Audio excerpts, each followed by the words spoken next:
Welcome to Chris Parkin Shooting Sports. Now, briefly, the live Q&A things weren't working for technical reasons, so I've given up on them.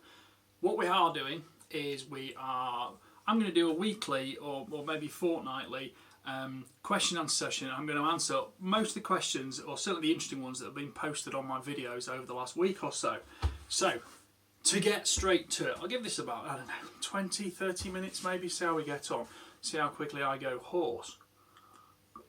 So, in date order, right, this is to do with the Tuning FX Hybrid Slugs video.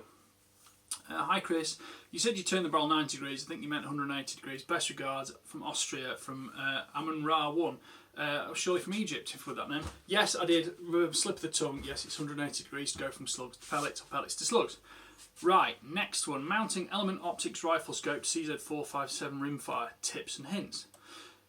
Nelson M has put, may I ask what specified height of those rings are? Low, medium, etc. I'm about to put a 50mm scope on the same rifle, but would like to have a better idea of what height I might need.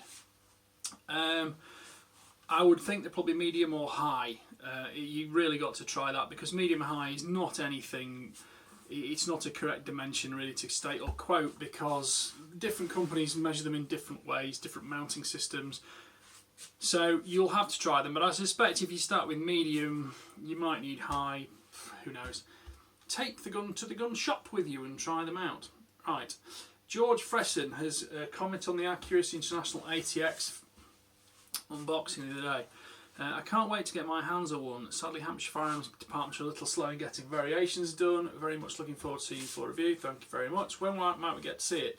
Oh, it'll be 2 or 3 weeks, I would have thought, at least yet. He's planning on getting that with a Tangent Theta 525 optic. It's not something I've used. I've seen them. They're obviously very popular somewhere. Next question isn't really meaningful. Right, I fairly regularly quote the Floating 5. Somebody's put looking forward to it. So what's the Dream 5 then? I quoted the fact that the ATX is one gun I would put on it. If I remember rightly, currently, it's been this way for about a year actually, since I first shot an ATX, the Floating 5, the 5 guns, I would like to own, because I really do like them. I think they measure up well against their peers, etc, etc. First one is a Varec HW95K, just because I think it's a fantastic air rifle. I bought myself one for Christmas actually, because I thought it was 30 years since I started shooting, so I would. Second one, Mauser M18, I think it's just such a convincingly capable, simple rifle without any airs and graces. It does exactly what it needs to do, and now it's available in stainless as well. It's just a great functional tool to do a job. The third rifle was CZ457, just a standard synthetic rimfire, lightweight sporter rifle. I think it's just a superb gun. Reviewed one of those over a year ago. I mean, I've got a 457 LRP, which is nice, but I don't think it's fundamentally any more accurate. It is ergonomically very different for certain scenarios, but the standard one's one of the great guns. Number 4 was the ATX. Read about that, because I'm doing some reviews on that at the minute now. I've actually physically got one to use, but I loved it from the instant I used it, and I'm not changing my opinion. So far, the only thing wrong with it, you've got to move the cheek piece to put the cleaning rod through it. Other than that, not a huge deal. Fifth one was a bit of a bonkers one.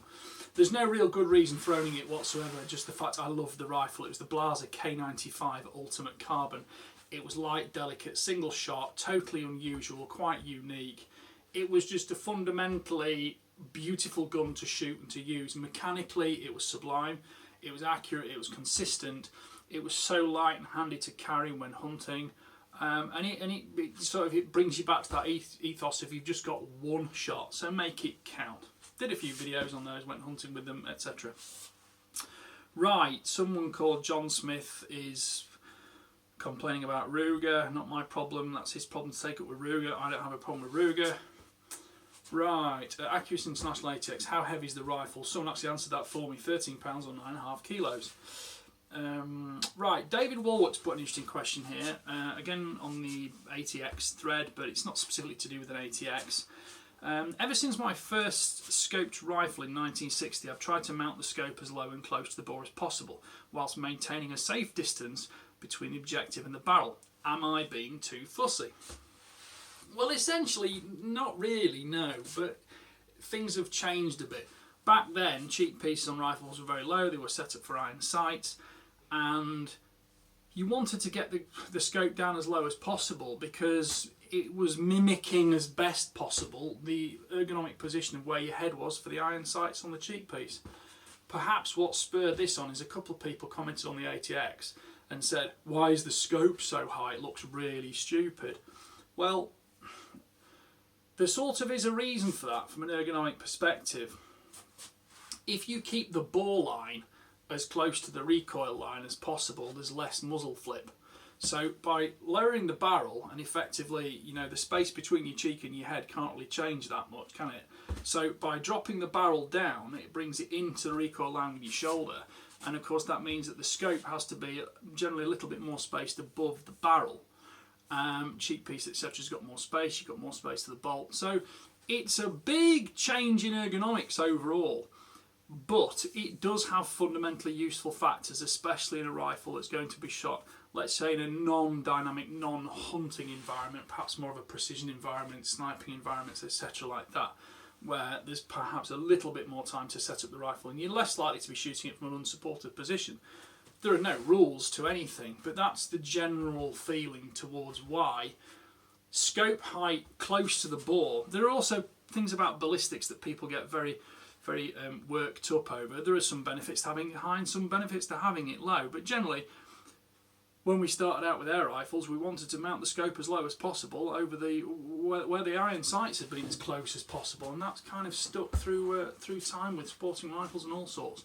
But look at the rest of the ergonomics on the rifle, and specifically the bore line to recoil path, and it might not make you want to be quite as obsessed about having a super low scope. Right, next question. Bob Fife. Chris, could you do a full tutorial on the PARD NVAAS LRF? I've tried to find one on the interweb to no avail. I watched yours, but you didn't go into much detail. I presume you think everyone who has one knows how to use it, all the buttons and ballistic calculator, etc. But me being me being maybe a tad of a dummy, when it comes to these things, could really do with a total tutorial. And I'm sure there are a few like me who are struggling. Fingers crossed you can do one. Regards, Bob. Right, Bob. Number one, electronics are the attractive point of modern optics, daylight, night vision, thermal imaging, etc. And they can often sell more electronics than the actual user can use, and certainly the user can understand because they kind of dropped in at the deep end. Essentially, follow the instructions and follow the menus. If the menu asks you to put in a variable, investigate that variable. You'll find things like muzzle velocity, ballistic coefficient, things like bore to scope height. So you need to measure centerline of the scope, centerline of the bore. Some of them aren't quite as critical as you think they are, but the more, the better the data you put in, the better you'll get it out. The most important thing is to make sure you are dealing with just one ballistic setup at a time, 1 0 at a time, and learn how it changes what goes on. I could spend a whole day one-to-one going through this with you, but there just isn't the time and there just isn't the time and opportunity to do that. If you have specific questions, and this goes to an overall solution, I spend part of my life training people to shoot rifles because there's so much to cover that cannot be done over the internet without face-to-face contact, without that immediate cross-reference and reading of the customer's experience and the customer's reaction to the information coming in, whether they're immediately flummoxed by it or whether they're absorbing it like a sponge. And that's where the other part of my life goes in terms of actual one-on-one training, teaching, tuition of shooting. And it would apply similarly to equipment like this as well as the shooting axes themselves.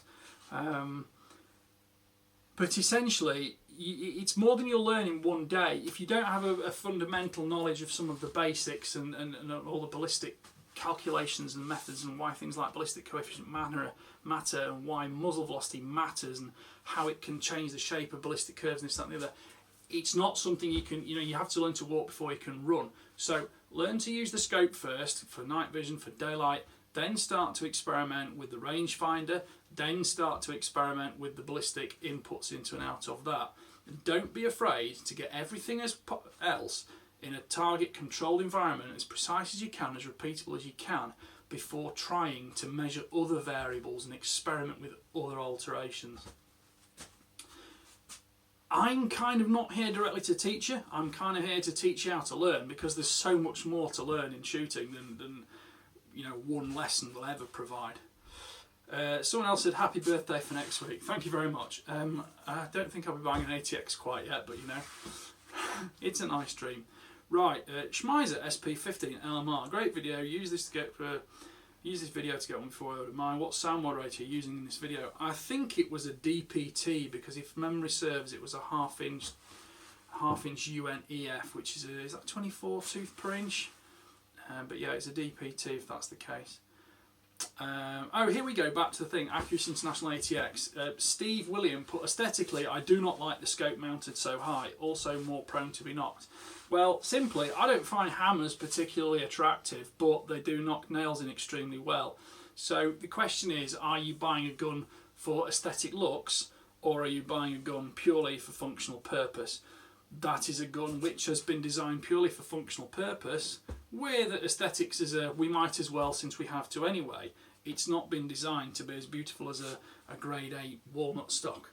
So you make your choices, and that's what you get. Right,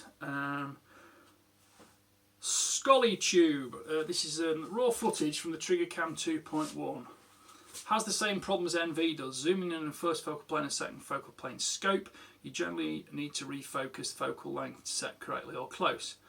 But these sensors need another adjustment, which gets annoying, especially if you're in a hurry. Might as well use a par to do the same thing and get NV2. This is a bit of a skim of something that is actually quite a deep, interesting subject. It's to do with sort of multiple optical pieces of equipment balanced on top of each other or feeding from one another. What he's effectively saying is that when this is to do with the Trigger Cam 2.1, which was mounted on a scope, I think it was on a Hawk at the time, I've mounted on several, but the problem recurs through most optics. When you change the magnification on an optic, the eye relief changes ever so much. Something like a Loophole from years ago used to vary massively. More modern scopes, you'd hardly notice it at all, except in extreme scenarios. Now, regardless of image focus with the parallax, or regardless of eyepiece focus with the fast focus diopter on the back, the trigger cam itself has to be focused so that it's focused where that scope is projecting, the exit pupil into your eye, where your eye would be here. Well, the scope has to, the trigger cam has to effectively cope with that. Now, when that magnification is changing, and that zoom's changing, and the eye relief's changing ever so slightly, your human eye, the lens in there, ciliary muscles around the lens are accommodating for that instantaneously under most circumstances. Whereas that trigger cam optic, where you focus it when you set it up, and it's got a manual focus wheel under a cap, but unless you start refocusing that focus wheel every time you change magnification, it will vary ever so slightly, and some imagery will be slightly more crisp than others. It'll affect the reticle slightly more than the image of the target or the quarry themselves, because you can alter those with the side focus as you would do anyway. And essentially, what the fact is that the trigger cam at £550 or whatever it is not as clever as your human eye. It cannot constantly re-update and refocus as you are changing the parameters which it's trying to focus on. I think that's realistically acceptable in life. You have to accept some compromise. Now, what he's saying on the PARD is the fact that on the PARD you have a camera looking at a hunting scene. You have the camera feeding to a TV, let's call it, and you're looking at the TV. There are no multiple image planes, there are no complications to that. You focus the image onto that sensor, and then you focus at the back end to see the screen. It's as simple as that, regardless of whether it's feeding daylight or night vision, or whether you're zooming in or out or whatever. And bear in mind, the zoom on one of those, like a PARD, is digital anyway, it's not optical, so nothing's moving. Yes, it gives you a consistent focal length, focal point, everything like that, so it doesn't go blurry in the same way as the trigger cam would in the same scenario. What the difference is massively is that you're not getting anything like the capability of image quality in daylight from the Pard that you are from a regular optic with a trigger cam set up on it, idealised for those scenarios. Now, the thing to remember with the trigger cam is, because you're not looking at a screen, you're looking at your scope. It's actually diverted onto the camera prismatically like a head-up display. So it doesn't affect what you see. So although you might be focusing as normal as you were hunting, your eye's doing its normal thing and you don't notice anything, you come to watch the footage afterwards, you think that's a little bit out of focus. And okay, if you're making films like I sometimes am, it can matter, so you have to be careful with these things. In the real world, you know, what are you recording for? Is it for a bit of fun? Is it just for a mental record? For what? And at the end of the day, it's not horrendous, it's just technically not quite perfect. And although the Pard is perfect, the image quality it's perfect with is not comparable to a regular optical rifle scope. So there's a bit more detail for you and some of my thoughts on the process. I don't think either optic is bad. I think they both offer great capability. But you have to look a bit more in depth at these things. Garage size. That cam is very good, fair dues, blah, blah, blah, blah. He's on about some of the raw footage. Basically, that raw footage was put up just because it was sat on my PC. It's actually been used for a film for the shooting show, actually, on a Hawk Frontier 34 scope review. Snaggletooth 555 has put, any plans for a man bun? So we shall relegate him to someone who asks stupid questions, really. I think my hair's thinning as it is, but I don't expect to go completely bald. Right, Blind Spotter. Accuracy International again. AI is the Porsche of the rifle manufacturers in the best and worst ways. They could have just made a folding hinge a standard. It's such a pain in the ass without it, but they do. But no, they can charge another $300 for that. Yes, they can, but on the other hand, if you don't need a folding hinge, you're not paying $300 you didn't need to pay. Okay, it's less than 10% of the overall value of the rifle, but the folding hinge is essentially there for making a compact rifle. If you've got to jump out of a helicopter or transport it in a compact package, for generally 99% of the people who are buying AIs in the civilian market, do you need it to fold? Probably not really. It's handy if it doesn't. To be fair, it does make it a little bit easier getting the bolt in and out if you've got a specifically low cheek piece height, and also you cannot clean the rifle with a cleaning rod without taking the cheek piece out. So because if it did fold, yes, it would do that. So there are pros and cons, but you know, if you want to complain about it, complain to AI, but I don't think they're doing anything wrong in that.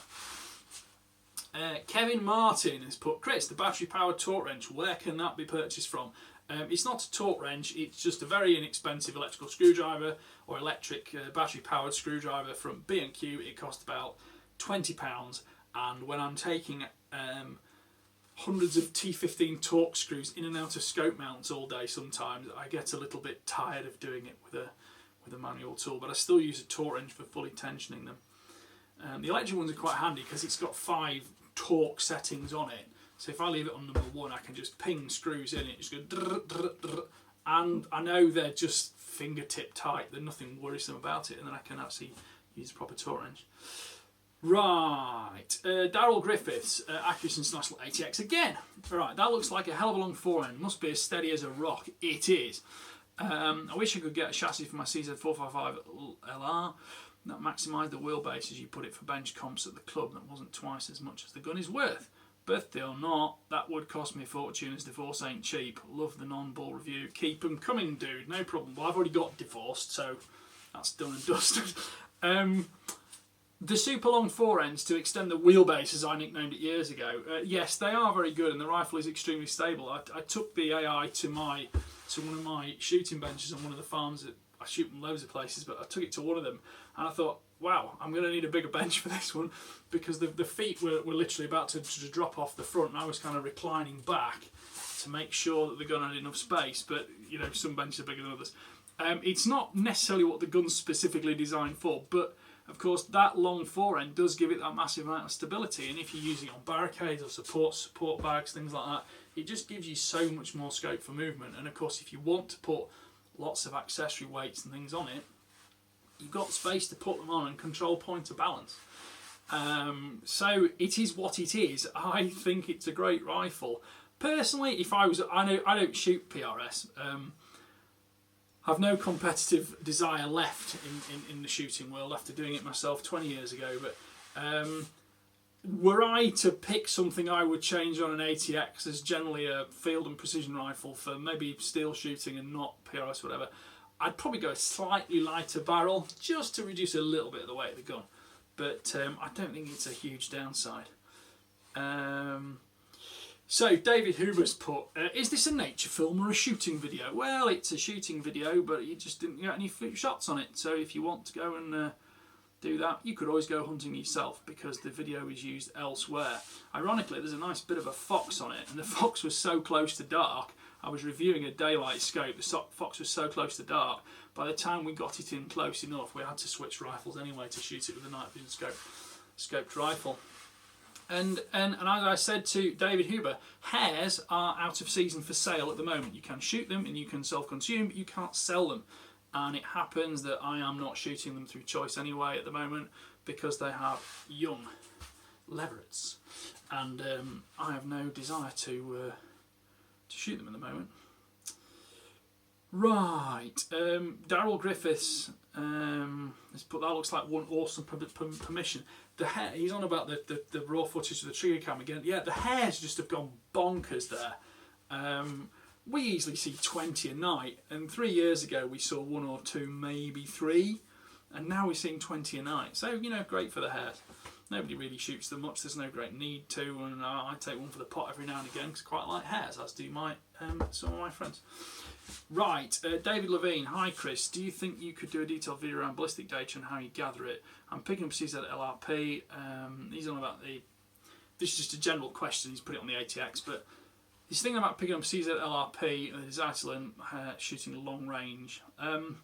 Well, essentially everybody sees this tag long range and thinks, oh, I'm going to be a long range shooter, and they forget that some of these people who do shoot long range have been shooting air rifles for 30 years and pushing distances and pushing range and just learning about shooting. It's back to a similar question at the start. It's not something you can just learn overnight, but it's not as complicated as a lot of people want to make it think.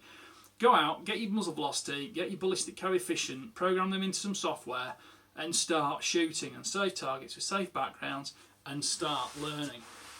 Specifically for rimfire at long range, I would not under any circumstances want to shoot any high velocity ammunition that breaks the sound barrier.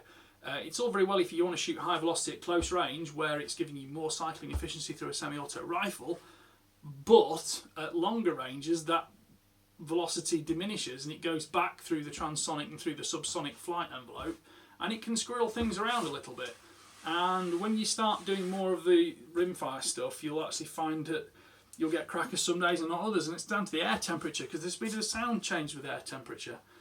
And if you go much beyond, what is it, meters per second, feet per second? Meters per second, it's about 335 speed of sound, I think. Yeah, essentially, I just want to shoot rimfire subsonic because it's quiet, it's cheap, it's not bothering anybody, and I've never got the problems of getting anywhere with transonic issues. And I can just shoot all day and I can learn all about it and I can experiment with the wind, and that's what it's about. So find yourself a bit of software, muzzle velocity, BC, scope height, then start just experimenting and you will learn.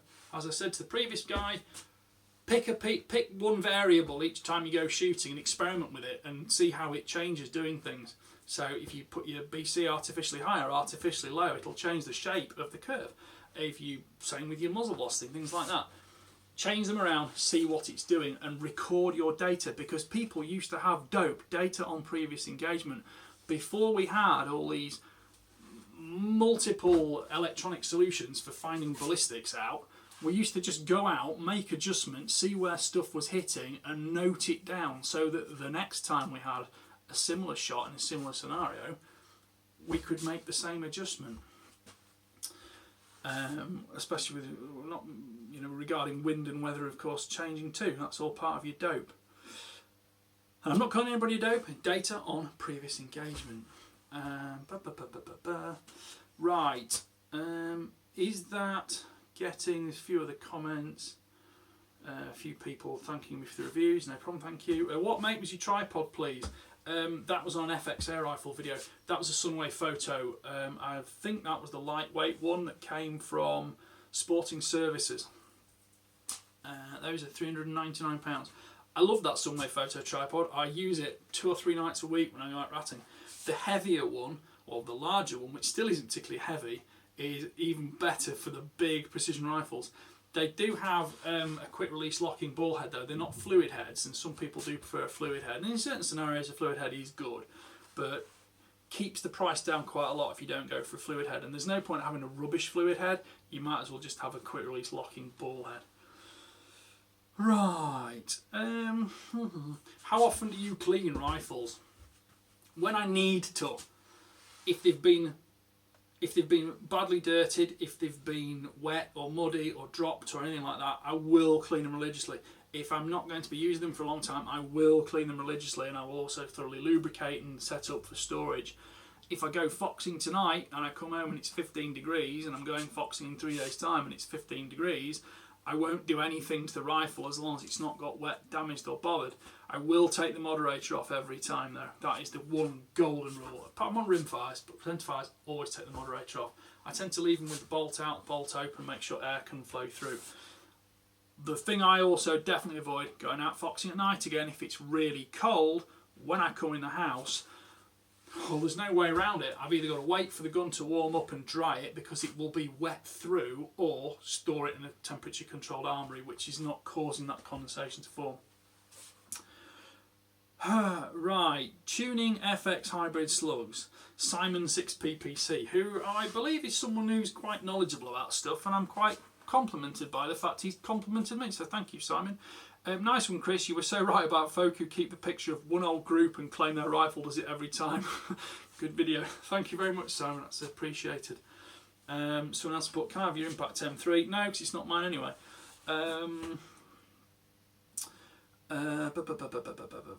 Somebody's moaning about my voiceover sounded like a script. Well, you know, not many people complain about that, and the point is sometimes in voiceover you've got an awful lot of information to fit in a video you've been told to make 5 minutes long. So if you don't do some voiceover and you don't actually script some things to some extent, you don't get the information out there. But as you can probably see now, I'm certainly not scripted now. I don't do scripts. I can't be bothered, to be honest. If it's not from the heart, it's not true, in my opinion. Because you think about it and you don't say what you first thought.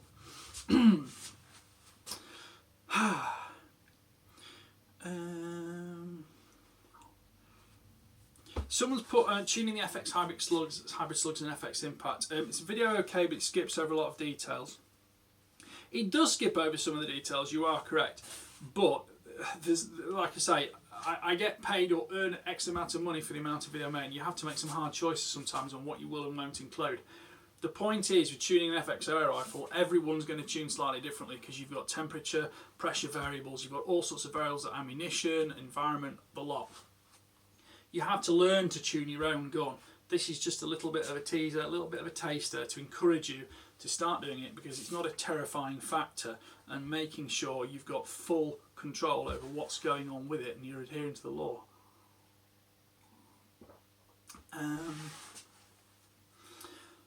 Blazer Long Range has put, you forgot to, this is on cleaning guns, you forgot the most important thing: always end your cleaning of your barrel with a gun oil if you have strong cleaning like solvent, otherwise the barrel can get rust damaged inside. Some people might do that, I don't. Generally it's scenario dependent. I use solvents that aren't massively aggressive, and regardless of if I do or not, I tend to end cleaning sessions with a very dry patch and a dry patch and another dry patch and another dry patch going through. So I don't really leave solvent in the barrel. I'm not saying you're wrong to do it if you want to do it, but the point is then people go to the range. I used to love it when people go to the range and they'd be sort of, I don't go to ranges now, but I used to do, and you'd find somebody and they'd shoot the gun to, you know, first cold bore shot of the day, and they'd have this enormous plume of smoke come out of it and this horrific burning smell. And this is sort of 15 years ago, because they basically filled their T8 moderator with WD-40, and then they'd wonder why it took about 30 shots before it actually finally calmed down and wasn't reeking of stinking, burning smells and belching smoke out.